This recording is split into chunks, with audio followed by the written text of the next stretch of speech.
ልብሱን ቀደደ። የፈለገውን ነገር ነው ያገኘው። አሁን የጠፋውን ነገር ከምኑ ሊመልሱት ነው? አሁን የሕጉ መጽሐፍ ሲነበብለት ንጉሡ ልብሱን የቀደደበትን ነገር ተመልከቱ። ለካ የሁሉ ነገር የደረሰብን ከምኑ ስለወጣን ነው። አሁን ባርነት ውስጥ ገብተዋል እንደገና ማለት ነው። እና የሁሉ ነገር የሆነብን፣ የሁሉ ነገር የደረሰብን፣ የሁሉ ግፍ የተፈጸመብን ያንን ነገር ስለተውን ነው። ስለዚህ ሐዘኑን ነው እየገለጸ ያለው። ክፍሉን እናንተ አንብቡት። ምዕራፍ 23 ላይ ቁጥር 21 ላይ እንደዚህ ይላቸዋል።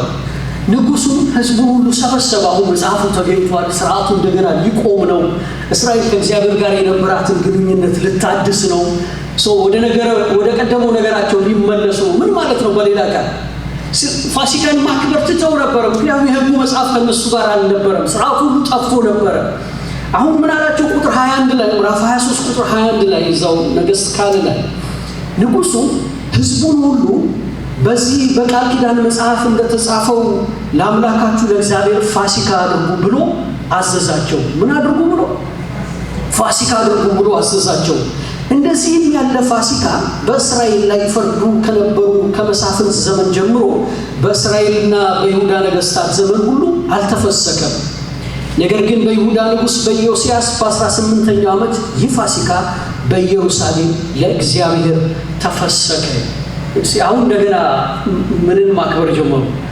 ፋሲካን ማክበር ጀመሩ። ከዛም በኋላ በኢዮስያስ በኩል የሆነውን ነገር ደግሞ ታነባላችሁ። እና ዛሬ ማተኮር የፈለኩት እዚህ ላይ ነው። እስራኤል አሁን ቀን እየቆጠረች ዓመት እየቆጠረች ወር እየቆጠረች ምን ታደርጋለች ማለት ነው? እንደምኑ ነው? አሁን ፋሲካን ማክበር ምን ሆኗል ማለት ነው? ምክንያቱም በምን መጽሐፍ ነው ተጽፎ የተገኘው? በሕጉ መጽሐፍ ሆኖ ተጽፎ የተገኘው አይደል?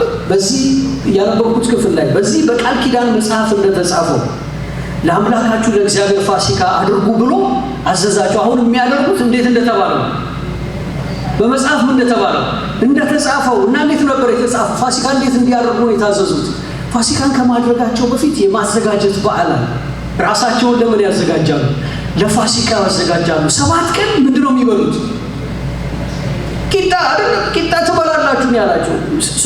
ፋሲካውን ለማድረግ ፋሲካውን ከማክበራቸው በፊት ራሱ የማዘጋጀት ቀን የማዘጋጀት ሳምንት የሚባላል። ምክንያቱም ፋሲካ በጣም ምን ያለ ነገር ነው? በጣም የከበረ ነገር ነው። ለማን የሚያደርጉት ነው? ለእግዚአብሔር የሚያደርጉት ነው። ፋሲካውን የሚያደርጉት ለእግዚአብሔር ነው። ሕዝቅኤልንም ትመለከታላችሁ። ትንቢተ ሕዝቅኤል ምዕራፍ 45 ቁጥር 21 ላይ እንዲሁ ሕዝቅኤል ደግሞ ትንቢት ሲናገር ትሰሙታላችሁ።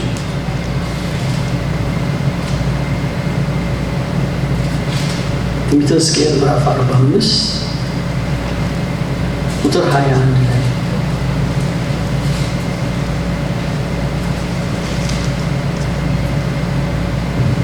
አነባለሁ።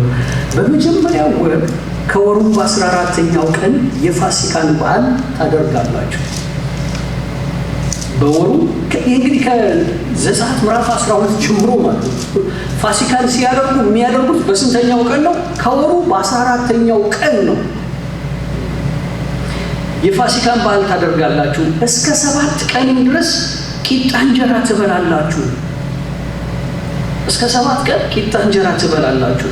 በዚያ ቀን አለቃው ለራሱና ለአገሩ ሕዝብ ሁሉ የኃጢአት መስዋዕት የሚሆነውን ወይፈን ያቅርብ። በበዓሉ በ7ቱ ቀኖች የሚቃጠለውን መስዋዕት ለእግዚአብሔር ያቅርብ። 7ቱ ቀኖች በየዕለቱ ነውር የሌለባቸውን 7 ወይፈን እና 7 አውራ በጎች ያቅርብ። ለኃጢአት መስዋዕት በየዕለቱ 1 አውራ ፍየል ያቅርብ። ለአንድ ወይፈን 1 የኢፍ መስፈሪያ፣ ለአንድም አውራ በግ 1 የኢፍ መስፈሪያ፣ ለአንድም የኢፍ መስፈሪያ 1 የኢን መስፈሪያ ዘይት ለእህል ቁርባን ያቅርብ። በ7ኛው ወር ከወሩ በ15ኛው ቀን በበዓሉ 7 ቀኖች የኃጢአቱን መስዋዕት የሚቃጠለውን መስዋዕት የእህሉን ቁርባን ከዘይቱ ጋር እንዲሁ ያቅርብ። አሁን ይሄ ምን የሆነ ትእዛዝ ነው? ሕግ የሆነ ነው ማለት ነው። ፋሲካው የሆነ ቀን ምግብ ብቻ አይደለም ማለት ነው። የሆነ በጋርዶ ብቻ የሚበሉበት አይደለም ማለት ነው። ከፋሲካ ጋር ተያይዞ የተጠቀሰ ነገር እዚህ ጋር ታያላችሁ። ለኃጢአታቸው ምን የሚያቀርቡበት ነው? መስዋዕት የሚያቀርቡበት ነው። ስርየት የሚያገኙበት ነው። የኃጢአት ስርየት የሚታወጅበት ነው። ስለዚህ ፋሲካው ቀላል አይደለም። 7 ቀን የሚበሉት ምግብ ራሱ የተወሰነ ነው። የቂጣ እንጀራ ነው የሚበሉት ወይም ቂጣ ብቻ ነው የሚበሉት።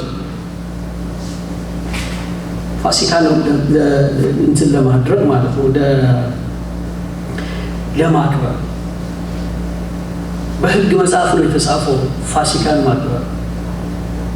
ሰው ለዛ ነው ባለፈው ሳምንት ኢየሱስ ክርስቶስን ጠየቁት አይደለ?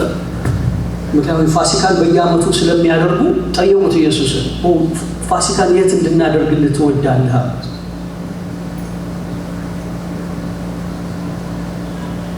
ደግሞ ታዲያ ምንድን ነው? እንዴት አድርገን ነው እኛስ ይህንን? ምክንያቱም በሕጉ መጽሐፍ የተጻፈ ነው፣ ትእዛዝ ነው። እንዴት እናድርግ? እንዴት እናስታርቀው? ከምን ጋር? ከአዲስ ኪዳን ጋር እንዴት እናስታርቀው ፋሲካ? ምክንያቱም መጽሐፍ ቅዱስ ስለ ብሉይ ኪዳን ሲናገር ብዙ ጊዜ ስጠቅሰው ሰምታችሁ ይሆናል። 2ኛ ቆሮንቶስ ምዕራፍ 3 ቁጥር 14 ላይ እንደዚህ ይላል። 2ኛ ቆሮንቶስ ምዕራፍ 3 ቁጥር 14 ላይ ብሉይ ኪዳን ሲነበብ ምን ሲነበብ ምን ማለት ነው? ብሉይ ኪዳን ማለት ያ የምኑ መጽሐፍ? የሕጉ መጽሐፍ ሲነበብ ብሉይ ኪዳን እኮ የሕጉ መጽሐፍ ነው፣ የሕጉ ስርዓት ነው አይደል? እና ምን ይላል እዚህ? ብሉይ ኪዳን ሲነበብ ያ መጋረጃ ሳይወሰድ እስከ ዛሬ ድረስ ይኖራልና። ስለዚህ ብሉይ ኪዳን ሲነበብ ምን አለ? መጋረጃ አለ። አሁን ከኦሪት ዘፍጥረት ላይ ሄዳችሁ ከዘፍጥረት እስከ ሚልኪያስ ያለውን የመጽሐፍ ቅዱስ ክፍላችሁን እስቲ ግለጡት አንድ ባንድ። መጋረጃ አለ ላይ ወደ መጋረጃ አለ ሆነ ጨርቅ አለ ከፍት ነው ይሄ። ግን ብሉይ ኪዳን ሲነበብ ምን አለ? መጋረጃ ካለ ምን አለ ማለት ነው? አያው ቀይ መጋረጃ ሲያ ምን አለ? አሁን እዚህ ጠረጴዛ ሲያ ወይስ አናየው? ለምን? ምን አለ? መጋረጃ አለ። ብሉይ ኪዳን ሲነበብ እንደዚህ ነው አለ፣ መጋረጃ አለ። ግን መጋረጃው ደግሞ ይወሰዳል ይላል። እንዴት ነው የሚወሰደው? ሳይወሰድ እስከ ዛሬ ድረስ ይኖራልና በክርስቶስ ብቻ የተሻረ ነው። መጋረጃው በማን ብቻ? በክርስቶስ ብቻ የተሻረ ነው። ምን ማለት ነው? በክርስቶስ ስትሆኑ ምኑ የለም፣ መጋረጃው የለም። መጋረጃው ከሌለ ምን ማድረግ ይቻላል ማለት ነው? ተደብቆ ተሸፍኖ የነበረውን ነገር ምን ማድረግ ይቻላል? ማየት ይቻላል። ሁሉ ነገር ወደ ምን ወጥቷል ማለት ነው? ወደ አደባባይ ወጥቷል። በዚያ ምን ያለ ነገር የለም፣ የተከደነ ወይም ምን ያለ የተሰወረ ነገር የለም። ሁሉ ምን ያለ ነው? የተገለጠ ነው። ታዲያ እንዴት ነው? ምንድን ነው ማለት ነው? መጋረጃው አለ ማለት ብሉይ ኪዳን ሲነበብ የሆነ ምን ያለው ነገር አለ ማለት ነው። የሰወረው ነገር አለ ማለት ነው አይደለም። እኛ ጋር የሚባል ነገር አለ አይደል? ሰዎች ምሳሌያዊ ንግግር ይናገሩና ነገሩን ተናግረውታል፣ ግን ሊናገሩት የፈለጉት ነገር እሱ አይደለም። ሰምና ወርቅ ይላሉ አይደለም? እሱማ ሰሙ ነው ይላቸዋል። ስለዚህ ሰሙን አይደለም ምኑን ማግኘት አለባቸው? ወርቁን ማግኘት አለባቸው። አንዳንድ ሰው ሰሙን ይዞ ይሮጣል፣ ግን እሱ አይደለም ሰውየው ሊናገር የፈለገው የሆነ እንትን ነው አይደል? እሺ ነገር ግን ይላል ቁጥር 15 ላይ እስከ ዛሬ ድረስ የሙሴ መጽሐፍት በተነበቡ ጊዜ ሁሉ ያ መጋረጃ የት? ጌታ ይባርክ። አሁን ስለምን እንዳናስብ አደረገን? ስለ ጨርቅ እንዳናስብ አደረገን። አሁን መጋረጃው የትም ያለ አይደለም። የት ያለ ነው? በልባቸው ያለ ነው። በልባቸው ያለ ነው።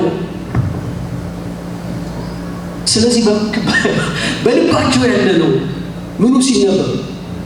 የመጋረጃ ብሉይ ኪዳን ሲነበብ መልሶ ደግሞ የምን መጽሐፍ አለ? የሙሴ መጽሐፍት በተነበቡ ጊዜ ሁሉ በልባቸው ይኖራል። ወደ ጌታ ግን ዘወር ባለ ጊዜ ሁሉ መጋረጃው ይወሰዳል። ወደ ሙሴ ስንሆን ምኑ አለ? መጋረጃው አለ። ወደ ክርስቶስ ዞር ስትሉ ደግሞ ምን ይወሰዳል? መጋረጃው ይወሰዳል። ስለዚህ ሰዎች ያለ ክርስቶስ ሆነው ምን ማንበብ ይችላሉ ማለት ነው? የሙሴ መጽሐፍ ማንበብ ይችላሉ፣ ግን ምን አያገኙትም። በቃ ምን ወርቁና ምኑ እንዳለው ማለት ነው። የገባችሁ ነው? ስለዚህ ሰው ከክርስቶስ ውጪ ምን ሊያከብር ይችላል? ፋሲካ ሊያከብር ይችላል። እንዴት ሆኖ?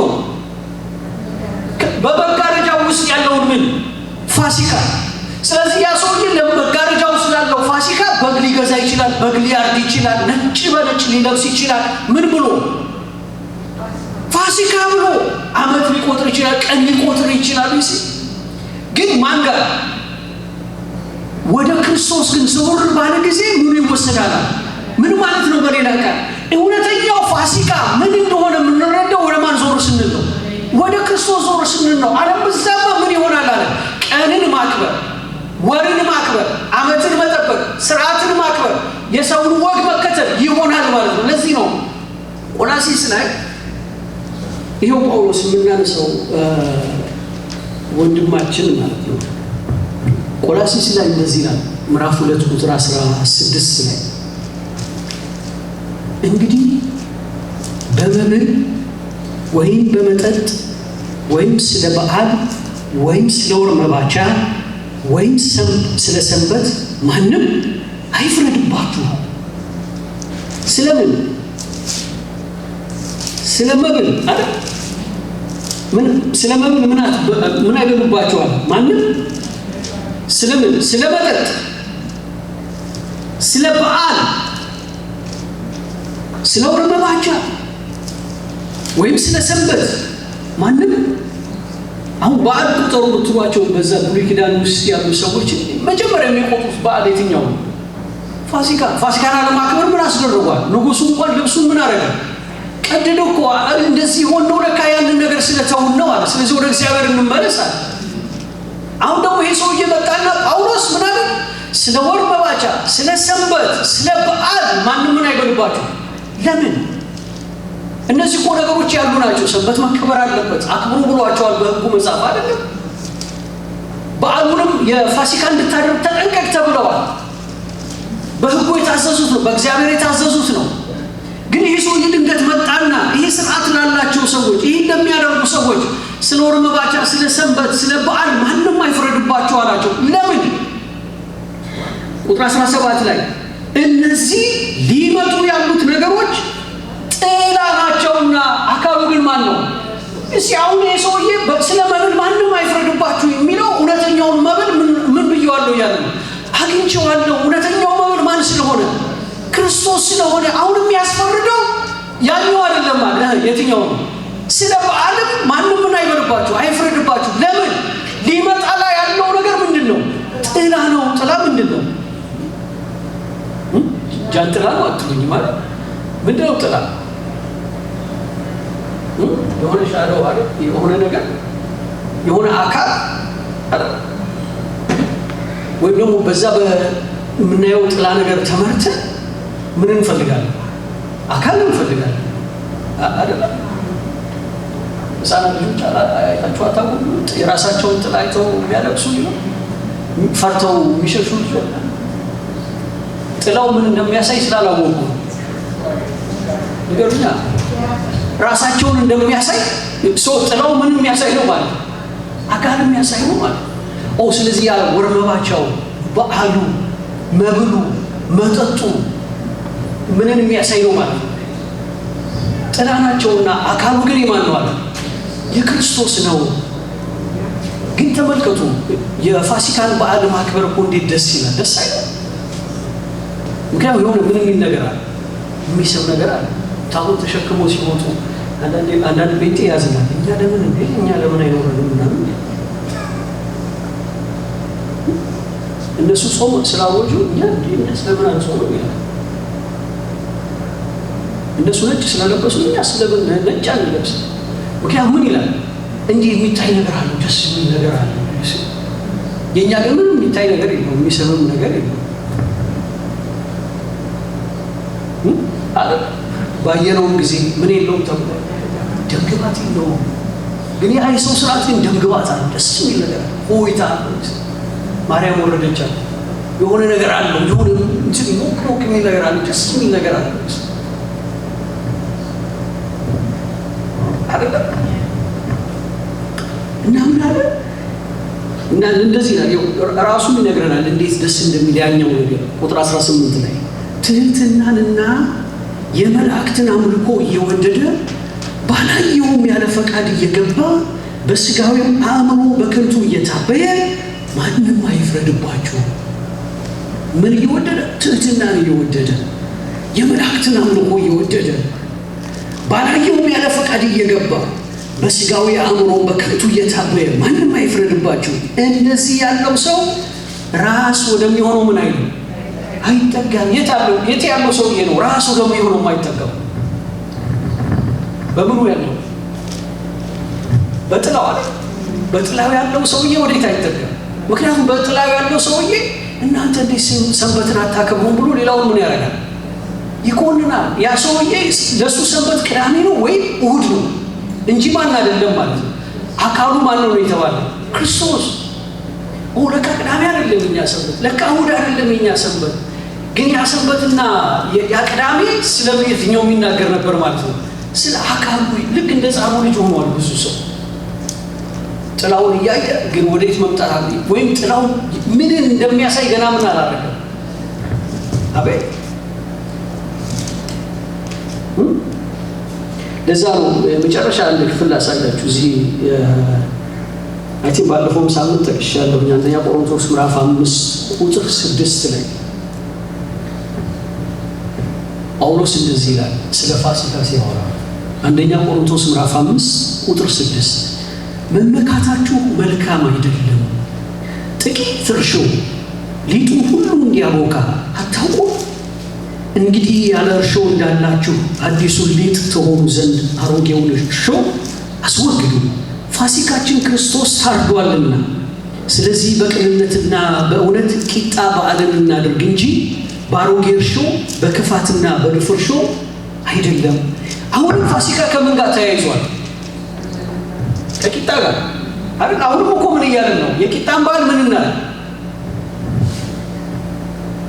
እናድርግ እያለን እኮ አሁንም ምን አይደል? ቁጥር 8 ላይ በእውነት አይደል? ስለዚህ በቅንነትና በእውነት ቂጣ በዓልን እናድርግ እንጂ ነው። ስለዚህ አሁንም ታዘናል ምን እንድናደርግ? የቂጣ በዓልን እንድናደርግ። አሁን ምን አይነት እንጀራ ምን አይነት ቂጣ እያስጋገርን እዚህ እናምጣ? ምን ለማድረግ? ፋሲካ ለማድረግ። ምክንያቱም ታዘዋል ብለናል አይደል? ከኔ ጋር ናችሁ አይደል? ያቁሞ አሁንም ምን ተብለናል? የቂጣን በዓል እናድርግ ማለት ፋሲካ ከምን ጋር የተያያዘ ነገር ነው ማለት ነው? ከመብል ጋር ኦኬ፣ ከቂጣ ጋር ከበጉ ጋር ከምኑ ጋር የተያያዘ ነው። አሁን አንድ ነገር ነገረን። ፋሲካችን ማን አለ? ክርስቶስ ታርዷል። አሁን ስለዚህ ፋሲካችን ማን ነው? ክርስቶስ ነው እንጂ ሄደን አሁን በግ ምናምን እንትን አንልም፣ አንገዛም። ምን ብለን ፋሲካችን ብለን አንገዛም በግ ማለት ነው። እውነት ነው። እነሱም ሌላው ሰው ፋሲካ ብሎ በግ አይገዛም። ግን ለእኛ ምን አለን? አሁን ፋሲካችን ማን? ክርስቶስ ምን ብሏል? ታርዷል። ስለዚህ መብላት አለብን። ምን ያለው? ለፋሲካ የታረደውን በግ። ምክንያቱም እሱን በልተው እነሱ ምን ያደረጉት? ከባርነት የወጡት ከጨለማ ወደ ቀን የወጡት የተሻገሩት ያን ፋሲካ አድርገው ነው። አሁን ለእኛ ፋሲካችን ክርስቶስ ታርዷል። ኦኬ፣ ሌላ ደግሞ አምጡ ይለናል ቁሳቁስ አይደል? ጥቂት እርሾ ደግሞ ምን ያደርጋል? ሊጡ ሁሉ ያቦካል። እና ዘጸአት 12 ላይ እንደተመለከታችሁት ለፋሲካ የሚጋገረው ቂጣ ላይ ምን አይገባበትም? እርሾ አይገባበትም። እርሾ ከመጀመሪያው ሊጥ የቀረ ነገር ነው አይደል? እና አዲሱን ዱቄት ምን ያደርገዋል? ያ ጥቂቱ እርሾ ብዙ ሊጥ ምን ታደርጋለች? ኩፍ ታደርጋለች፣ ታቦካዋለች። ግን ትንሽ ናት። ስለዚህ ትንሽ ብትሆን ሊጡ ላይ ምን ማለት የለበትም። ምን ያ አሁን ያ ሊጥ ለምኑ የሚጋገር ነው? ለፋሲካው የሚጋገር ነው። አሁን የት እንጋግረው ታዲያ? እነ መልካም ቤት ነው? እነ ሰራዊት ቤት ነው? ወይስ ዓለም ጋር ነው? የት እንጋግረው? የፋሲካውን ቂጣ እዩ። እንግዲህ ያለ እርሾ እንዳላችሁ አሁን ቤታችሁ እርሾ ከሌለ አይደለም ያለው የት እናንተ ራሳችሁ ምን ካለምን ሆናችሁ ያለ እርሾ እንዳላችሁ እርሾ ቤት ነው ማለት ነው። እርሾ ቤት ነው ማለት ነው። እዛውኛ ጋር ነው ማለት ነው እንጂ የሆነ ስለምትን አይደለም እየተወራ ያለው ከመሆነ ራይ ስለሆነ እርሾ አይደለም እየተወራ ያለው ማለት ነው። እና እሱን ጥሲል አጥፉት። እንደውም አንድ ጊዜ እንደዚህ ያላችሁ ኢየሱስ ደቀ መዛሙርቱ የማቴዎስ ወንጌል ምዕራፍ 16 ቁጥር 5 ላይ ታነባላችሁ። ያን ታሪክ ተሰብስበው ሲመጡ አያቸውና ከፈሪሳውያንና ከሰዱቃውያን እርሾ ተጠንቀቁና ተጠበቁ አላቸው። ከዛ ተሰበሰቡና ኢየሱስ እንደዚህ ያለ እንጀራ ስላልያዘ ነው ማለት ነው። እንጀራ ያዙ እና እርሾ ደግሞ ቀጥታ የሚገናኘው ከምግብ ጋር ነው አይደል? እንደዚህ ያለ እኮ እንጀራ ስላልያዘ ነው ምናምን ብለው ግን በኋላ ሰበሰባቸውና መጽሐፉን ታነባላችሁ እናንተ ማታስተውሉ ይላቸው። እኔ እንዴት ስለ እርሾ አወራችኋለሁ? ምክንያቱም 5 እንጀራ ለ5000 አብልተናል አይደል? ስለዚህ እርሾ መያዛችሁ አልያዛችሁ ምንም ጉዳይ አይደለም። የነሱ እርሾ እሱ አይደለም 5 እንጀራ ለ5000 የመገቡ አይደል? እንዴት አታስተውሉ? ከዛም በኋላ ተሰበሰቡና ምን አሉ ይላል ከፈሪሳውያንና ከሰዱቃውያን ትምህርት እንጂ ከእንጀራ እርሾ እንዳላላቸው አስተዋሉ። ኢየሱስ ጌታ። አሁን እርሾ ምንድነው ማለት ነው? በእነሱ የነበረው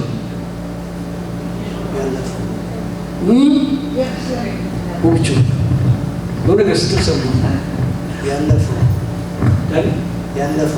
ያለፈው ታሪካቸው እሺ ሌላ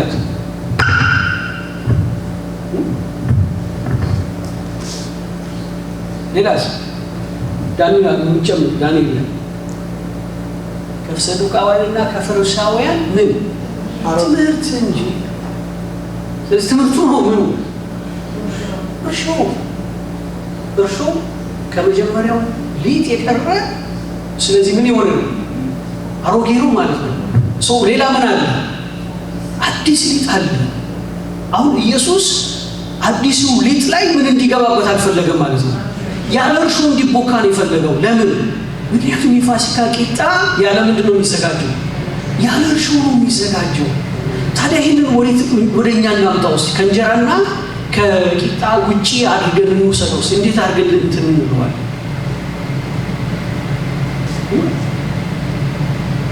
ወጡና ኢየሱስን እንደዚህ ጌታ ሆይ ሙሴ ዮሐንስ ደቀ መዛሙርቶቻቸው ምን እንዳደረጉ ስለ መጸለይ ስለ መጾም እንዳስተማሩ እኛን ደግሞ አስተምረን አሉት። ዮሐንስ ደቀ መዛሙርቱ ስለ ጾም አስተምሯል፣ ስለ ጸሎት አስተምሯቸዋል። እኛን ደግሞ እንደዚሁ አስተምረን አሉት። እነሱ የክርስቶስ ደቀ መዛሙርት ናቸው። ስለዚህ በሱ የሆነውን ጸሎት መጸለይ ፈልገዋል፣ በክርስቶስ የሆነውን ጾም መጾም ፈልገዋል። ምክንያቱም የእሱ ደቀ መዛሙርት ስለሆኑ እና ኢየሱስ እንደዚህ አላቸው። የሚገርም ነገር ነው የነገራቸው። መጀመሪያ አላቸው አቁማዳውን አዲስ አድርጉት። አቁማዳ ምንድን ነው? አጥሽ ሲልጅ ነው። ምክንያቱም አቁማዳው አዲስ ካልሆነ አሮጌ ከሆነ አዲሱን የወይን ጠጅ ምን ሊለው አይችልም፣ ሊይዘው አይችልም። አሁን መስጣችሁ አዲስ የወይን ጠጅ ነው አለ። ያን አዲስ ወይን ጠጅ ግን የሚሸከመው ምን መሆን አለበት? አቁማዳው አዲስ መሆን አለበት። አቁማዳው አዲስ ካልሆነ ግን አቁማዳው ምን ይላል? ይተረተራል ወይ ይፈነዳል። የአቁማዳው መፈንዳት አይደለም የሚያሳስበው፣ አዲሱ የወይን ጠጅ ምን ያደርገዋል? ያባክነዋል።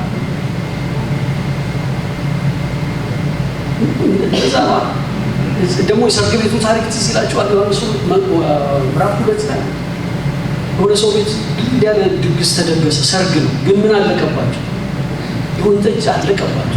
ሰዎቹ ጠጥተው ምን ብለዋል? አልቋል ማለት ሰዎቹ ጠጥተዋል ማለት ነው፣ ሰክረዋል ማለት ነው። እና ማርያም መጣ ኢየሱስን ያላቸው የወይን ጠጅ እኮ አልቆባቸዋል አላቸው። እና ኢየሱስ ይሁንና እንትኑ ጋኖቹ ውሃ ሞሏቸው አለ። ከዛ በኋላ ሄደው ጋኖቹ ውሃ ሞሏቸው። አሁን ወስዳችሁ ላሳዳሪው ስጡት አለ። ከዛም በኋላ ያን የወይን ጠጅ ሲጠጣ የነበረ ሰው ሁሉ የሰከረው ሰውዬ ሁሉ ይሄኛው ወይን ጠጅ ሲመጣ ተናደደ። ለምን የተናደዱ ይመስላችኋል?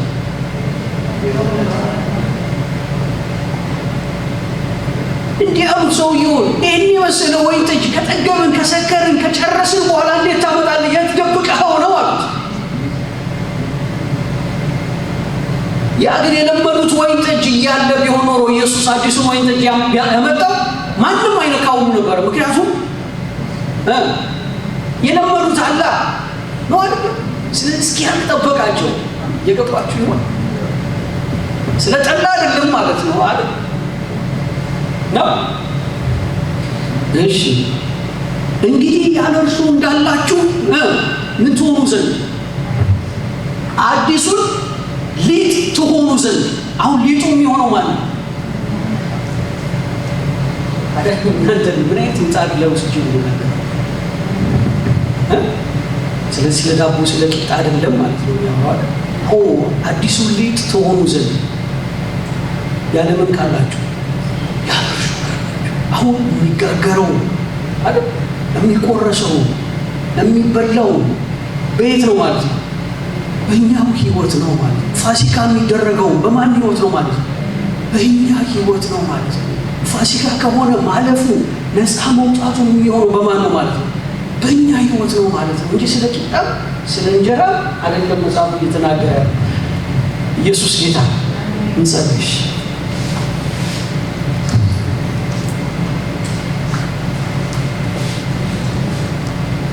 ከሰው ስርዓት ስለዋጀህን አባቱ ወደ ራስህ ፈቀቅ ስላደረግከን አዲስ የህይወት መንገድ ስለሆንክልን አባቱ መጋረጃውን ስለወሰድክልን ራስህን ስለገለጥክልን አባቱ በቤታችን ልታደር ስለወደድክ ደካምናታችንን ስላልናክ ራስህን ስለገለጥክልን ጌታ ሆይ ፋሲካ ስለሆነልን እርሱን ስለቆረስክልን በእኛ ህይወት ጌታ ሆይ አዲሱን ሊጥ ስላደረግከን አባት ሆይ እርሾውን ከኛ ስለምታስወግድ ዕለት ዕለት አባትና አምላክ እግዚአብሔር ሆይ በዚህ ህይወት እንበዛ ዘንድ ለሁላችን ጌታ ሆይ አንዱን እንጀራ ልጅህን እኩል ስላካፈልከን ጌታ ሆይ እንባርክሃለን። አይኖቻችንን ስለከፈትክልን ጌታ ሆይ የእውነት ብርሃን ፍንጥቅ ስላለልን ለልባችን ስለበራህልን በጨለማ ይብራ ያልክ አንተ በእኛ ህይወት ብርሃን ይሁን ስላልክ ጌታ ሆይ እንባርክሃለን። ጨለማችን ላይ ስለፈረድክበት ጌታ ሆይ ቀን ስለወጣልን ወደ ቀን ስለመጣን በቀን ስለሆነን እግዚአብሔር ሆይ የጌታ ልጆች የብርሃን ልጆች ናቸው። በጌታ ከሆናችሁ የቀን ልጆች ናችሁ። በቀን ተመላለሱ እንደሚል ሌሊቱን ስላሳለፍክልን መከራውን ስላሳለፍክልን ጨለማውን ስላስወገድክልን አባትና አምላክ እግዚአብሔር ሆይ እንባርክሃለን። ከፍ እናደርግሃለን። በዚህ ህይወታችንን ስለሰወርክ እናመሰግንሃለን። በምትወደው ልጅ በኢየሱስ ስም አሜን።